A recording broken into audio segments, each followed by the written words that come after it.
அன்பானவர்களே, அன்பு வணக்கங்கள். அவமானங்களை கடந்து செல்வது எப்படி? அவமானங்களை தாங்கிக் கொள்வது எப்படி? அவமானங்களை மறந்து போவது எப்படி? இப்படி பல வகையில் நாம் கூறலாம். வாழ்க்கையில் பெரும்பாலானோருக்கு அவமானங்கள் ஏற்பட்டிருக்கும். அவமானங்கள் ஏற்படாத மனிதர்கள் உலகத்தில் இல்லை. ஒவ்வொரு மனிதனுக்கும் வாழ்க்கையில் ஒரு காலகட்டத்தில் சில நிகழ்வுகள் நடைபெறுகிறது. அது அவமானங்களை ஏற்படுத்துகிறது. எல்லார் வாழ்விலும் இருக்கிறது. இல்லை என்று உங்களால் சொல்ல முடியுமா? சிறிது யோசனை செய்து பாருங்கள். உங்கள் வாழ்க்கையில் நீங்கள் கூட அவமானப்பட்டிருப்பீர்கள். இந்த அவமானம் என்பது என்ன? சிறு வயதிலே நாம் பள்ளியிலே தாமதமாக சென்றிருக்கலாம். அப்போது ஆசிரியர் நம்மை வகுப்பிற்கு வெளியே 1 மணி நேரம் நிற்க வைத்திருக்கலாம். இது அவமானமாக நாம் கருதுகிறோம். காரணம், அந்த வகுப்பறையில் இருக்கின்ற மாணவன் எல்லாம் நம்மை பார்க்கும்போது நாம் கூடி குறுகி நிற்கிறோம். அது அவமானமாக மாறிவிடுகிறது. இதை பல மாணவர்கள் அடுத்து வர நாட்களில் சொல்லி சொல்லி காட்டும் போது நாம் அந்த அவமானங்களையே நினைத்து நினைத்து மாடு அசை போடுவது போல அந்த நினைவை பல முறை அசை போடுகிறோம். சிறு வயதிலேயே நம்முடைய தகப்பனார் நம்மை அடித்திருக்கலாம். தகப்பனார் நம்மை அடித்தது நமக்கு அவமானமாக அந்த வயதில் நாம் கருதி இருக்கலாம். ஆனால் அந்த தகப்பனார் நீ வளர்ந்து பெரியவனாகும் வரையில் அவர் அடித்ததை பல முறை உனக்கு சொல்லி காட்டும் போது அது வாழ்நாள் முழுவதும் உனக்கு அவமானமாக மாறிவிடுகிறது. யாரோ உறவினரோ சொந்தக்காரோ நண்பரோ ஏதோ ஒரு நிகழ்வில் ஏதோ ஒரு காலகட்டத்தில் உங்களை அவமானப்படுத்தி இருக்கலாம்.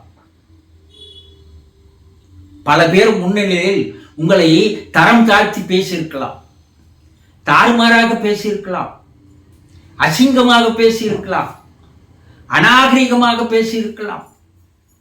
பல பேர் முன்னிலையில் அந்த நடைபெற்ற அந்த நிகழ்வு உங்களுக்கு ஒரு பெரிய அவமானமாக மாறிவிடுகிறது. அலுவலகத்திலே உங்களுடைய உயர் அதிகாரி உங்களை பல பேர் முன்னிலையில் உங்களை அவமானமாக பேசியிருக்கலாம். பல பேர் முன்னிலையில் பேசிவிட்டானே அவன் என்று அந்த நிமிடத்திலிருந்து அந்த மேலதிகாரியை நீங்கள் எதிரிகளாக பார்க்க ஆரம்பித்து விடுகிறீர்கள். அந்த நிகழ்வு அலுவலகத்தில் இருக்கிறவர் ஒவ்வொருவரையும் ஒவ்வொரு நாளும் சந்திக்கும் போது அந்த நிகழ்வு உங்களுக்கு மனக்கண் முன் வந்து அது மேலும் மேலும் ஓட ஆரம்பிக்கிறது. அந்த அலுவலகத்தில் ஓய்வு பெறும் வரை அந்த அவமானம் உங்களை விட்டு போகவில்லை. உங்கள் மனைவியோ கணவனோ உங்களை தரம் தாழ்த்தி பேசியிருக்கலாம், அசிங்கமாக பேசியிருக்கலாம், வார்த்தைகளை விட்டு இருக்கலாம். அது அந்த கணவனோ மனைவியை பார்க்கும் போதெல்லாம் உங்களுக்கு அவர்கள் பேசிய அந்த தரம் கெட்ட வார்த்தைகள் உங்களை கண்முன் வந்து நின்று நின்று உங்களை அவமானத்தில் கூனி குறுகச் செய்கிறது. அது முதல் அவர்களை நீங்கள் எதிரிகளாக பார்க்கலாம், விலக்கி வைக்கலாம். இப்படி வாழ்க்கையில் எவ்வளவு அவமானங்கள். இந்த அவமானங்கள் நீங்கள் அடிக்கடி அடிக்கடி நினைத்து நினைத்து பார்க்க பார்க்க எறும்பூர கல்லும் தேயும் என்பதை போல உங்களுடைய ஆழ் மனதிலே அது ஆழமாக பதிவாகி விடுகிறது. கல்லில் எழுத்தப்பட்ட எழுத்துக்கள் போல இறக்கும் வரையில் அந்த அவமானம் மறைவதே இல்லை. நம் வாழ்க்கையில என்ன நினைக்கிறோம் என்றால், நெகட்டிவாக நடக்கின்ற எந்த செயல்களையும், எதிர்மறையாக நடக்கின்ற எந்த செயல்களையும், எண்ணங்களையும், நிகழ்வுகளையும் தான் நம்முடைய மனம் அசை போட்டு பார்க்க ஆசைப்படுகிறது. நல்ல நிகழ்வுகளை நினைத்து பார்ப்பதில்லை, சந்தோஷமான நிகழ்வுகளை நினைத்து பார்ப்பதில்லை. ஆனால் அசிங்கமாக நெகட்டிவ் தாட்ஸ் என்று சொல்லக்கூடிய அந்த நிகழ்வுகளுக்கு மனம் உங்களை ருசிப்பட செய்கிறது.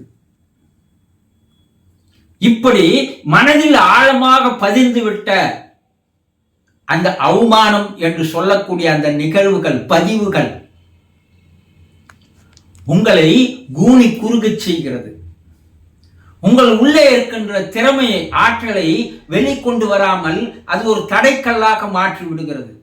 வாழ்க்கையில் பல பேர் வெற்றி பெற முடியாமல் போவதற்கு, பல பேர் சந்தோஷமான ஆனந்தமான வாழ்க்கையை வாழ முடியாமல் போவதற்கு இந்த அவமானங்கள் தான் காரணமாக இருக்கின்றன. ஆனால் இதை நீங்கள் கடந்து போயாக வேண்டும். இதை நீங்கள் அழித்து விட வேண்டும், அப்புறப்படுத்தி விட வேண்டும். முடியுமா? முடியும். எந்த மனது உங்களை ஆழ்மனதில் பதிய வைத்ததோ அதே மனதால் தான் அதை நீங்கள் அப்புறப்படுத்த முடியும். முல்லை முள்ளால் தான் எடுக்க வேண்டும் என்று சொல்வார்கள் இல்லையா?